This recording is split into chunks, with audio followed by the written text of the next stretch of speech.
Welcome back. इस series में आज फिर से आपका स्वागत है।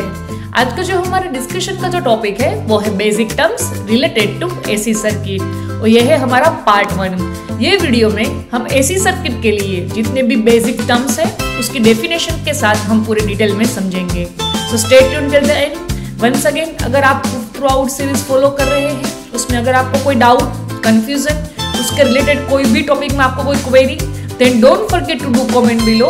I will try my best to help you in the best possible way. Once again, namaste and welcome to the Nihar Academy. मैं हूँ Surabhi Dave. Engineering, maths as well as physics की लेटेस्ट अपडेट के लिए don't forget to subscribe and share with your friends. चलिए journey की ओर आगे बढ़ेंगे। तो सबसे पहले हम जो टर्म के बारे में सीखने वाले हैं वो है साइकिल।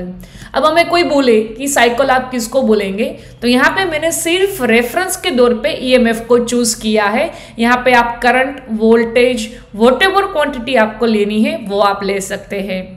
तो जो यहाँ पे मैं ईएमएफ को रेफरेंस में रखते हुए साइकिल को समझा रही हूँ कि साइकिल मीन्स कि सपोज कोई भी क्वांटिटी है, उसकी वैल्यू 0 से स्टार्ट हुई, कोई भी एक डायरेक्शन में गई, मैक्सिमम हुई, घटी, फिर 0 हुई, दूसरी डायरेक्शन में गई, मैक्सिमम हुई, फिर 0 हुई।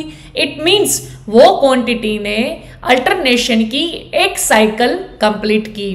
वंस अगेन आई रिपीट, 0 से स्टार्ट हुआ, कोई एक डायरेक्शन में गए, वहां पे मैक्सिमम हुई, फिर घटी, फिर 0 हुई, दूसरी डायरेक्शन में गए, वहां पे मैक्सिमम हुआ, फिर घटी, फिर 0 हुई। इट मीन्स पूरा एक वेव कंप्लीट हुआ, जिसको हम बोलेंगे one cycle. Means EMF induced increases from 0 to maximum in one direction, then reduces to 0, then increases in opposite direction, then become maximum and again become 0. This is how one complete alternation is completed. Then चलिए अगली define की ओर आगे बढ़ेंगे, तो वो है time period. Time period means एक साइकिल को कंप्लीट करने में कितना समय लगता है।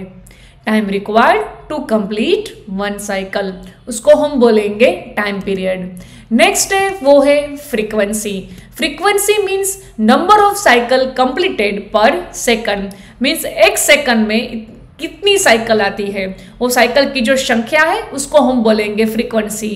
सपोज भारत की बात करें तो भारत की फ्रीक्वेंसी 50 हर्ट्ज है। मीन्स एक सेकंड में 50 साइन वेव आते होंगे, तब उसको 50 हर्ट्ज हम बोल सकते हैं। और फ्रीक्वेंसी और टाइम पीरियड के बीच में जो संबंध है वो है F = 1/T। ये सम के लिए एक वन ऑफ IMP टर्म है। चलिए आगे बढ़ेंगे। नेक्स्ट है वो है instantaneous value. Instantaneous value means यहाँ पे मैंने दोनों क्वांटिटी चूज कर ली कि सपोज किसी को चूज करना है कि ये ईएमएफ का वेव तो ईएमएफ का है, कोई बोले मुझे इसको करंट का वेव एज्यूम करना है तो आप करंट का वेव एज्यूम कर लीजिए। देन अब ये जो वेव है उसमें मुझे कोई भी इंस्टेंट, सपोज ये T इंस्टेंट पे मुझे ये जानना है कि ईएमएफ और करंट की वैल्यू कितनी है, तो मुझे क्या करना है, वो इंस्टेंट से एक लाइन को वेव तक शिफ्ट करनी है और वह वेव से वो लाइन को मुझे वाई एक्सिस पे शिफ्ट कर देनी है। ऑफिशियली तो जब मैं ये ग्राफ ड्रॉ करूंगी तो मुझे टू द स्केल ड्रॉ करूंगी, इसलिए मुझे वाई एक्सिस पर एग्जैक्टली पता चल जाएगा कि ये इंस्टेंट पे आइदर ईएमएफ और करंट की वैल्यू कितनी है। दूसरी इंस्टेंट ले लेते हैं, सपोज ये इंस्टेंट पे, तो ये इंस्टेंट पे भी हम जान सकते हैं कि ईएमएफ और करंट की वैल्यू कितनी होगी। मीन्स कोई भी इंस्टेंट पे ईएमएफ और क्वांटिटी और करंट की जो वैल्यू है उसको हम वो क्वांटिटी की इंस्टेंटेनियस वैल्यू बोलेंगे। चलिए आगे बढ़ते हैं। नेक्स्ट है मैक्सिमम वैल्यू और उसको हम एम्पलीट्यूड भी बोल सकते हैं। मैक्सिमम वैल्यू मीन्स हम मीन पोजीशन से आइदर ऊपर और नीचे कोई भी डायरेक्शन में मैक्सिमम कितना ट्रैवल करते हैं, तो इसको बोलेंगे हम EM।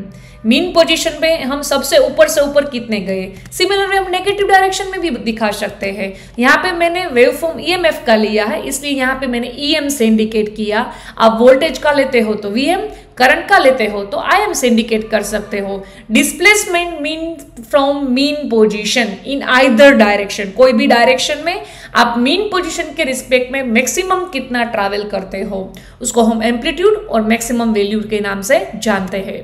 नेक्स्ट है वो है फेज। फेज मीन्स आपके सामने मैं एक वेव ले लेती हूँ, तो ये वेव है उसको कंप्लीट करने में T जितना, मीन्स एक साइकिल को कंप्लीट करने में T जितना समय लगता है। अब ये ओरिजिन O है, सपोज मुझे A तक जाना है, मीन्स ये वेव को ओरिजिन से A तक पहुंचने में कितना समय लगा, तो एक साइकिल कंप्लीट करने में t जितना समय लगा, तो हाफ साइकिल कंप्लीट करने में कितना समय लगा होगा, t/2।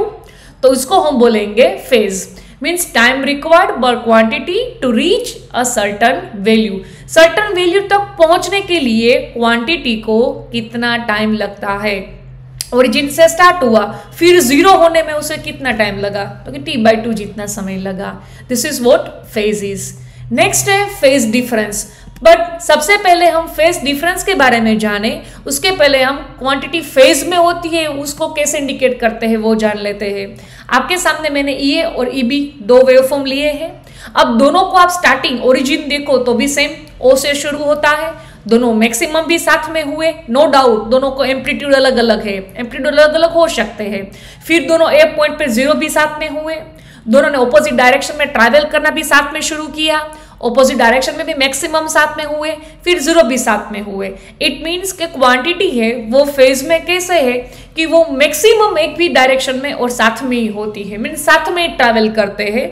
नो डाउट उसके एम्पलीट्यूड अलग अलग हो सकते हैं, तो उसको हम बोलेंगे फेज। अब फेज डिफरेंस के बारे में जानेंगे तो सबसे पहले मैं आपके सामने एक EMF का वेव ले लेती हूँ, उसको नाम देती हूँ EA, उसकी वैल्यू है EM sin ωt। अब मैं दूसरा वेव ले रही हूँ जो पहले वेव के कंपैरिजन में फाई जितना पीछे है, और ये वेव को मैं नाम देती हूँ EB। अब मुझे इसकी वैल्यू पहले वेव के रेफरेंस में लिखनी है, तो यहाँ पे मैं लिखूंगी EM sin ωt -फाई क्यों कि EA के कंपैरिजन में ये जो वेव है वो फाई जितना पीछे है, और उसको हम बोलेंगे लेगिंग। और दूसरा एग्जांपल मैं ले लेती हूँ, ये भी EMF का ही है। पहली quantity EA equal to EM sin ωt, और जो दूसरा वेव है वो EB है, वो EA के कंपैरिजन में फाई जितना आगे है। इट मीन्स यहाँ पे मैं क्या लिखूंगी, EM sin ωt plus phi. क्यों, तो कि EA के कंपैरिजन में ये जो वेव है वो फाई जितना अहेड मीन्स आगे है, तो यहाँ पे मैं बोलूंगी लीडिंग। तो ये है phase difference. Lagging by nature means reference quantity के कंपैरिजन में दूसरी क्वांटिटी पीछे है, और लीडिंग मीन्स रेफरेंस क्वांटिटी के कंपैरिजन में दूसरी क्वांटिटी आगे है, तो उसको हम बोलेंगे leading. Stay tuned for the part 2, and once again thank you and don't forget to subscribe and share with your friends.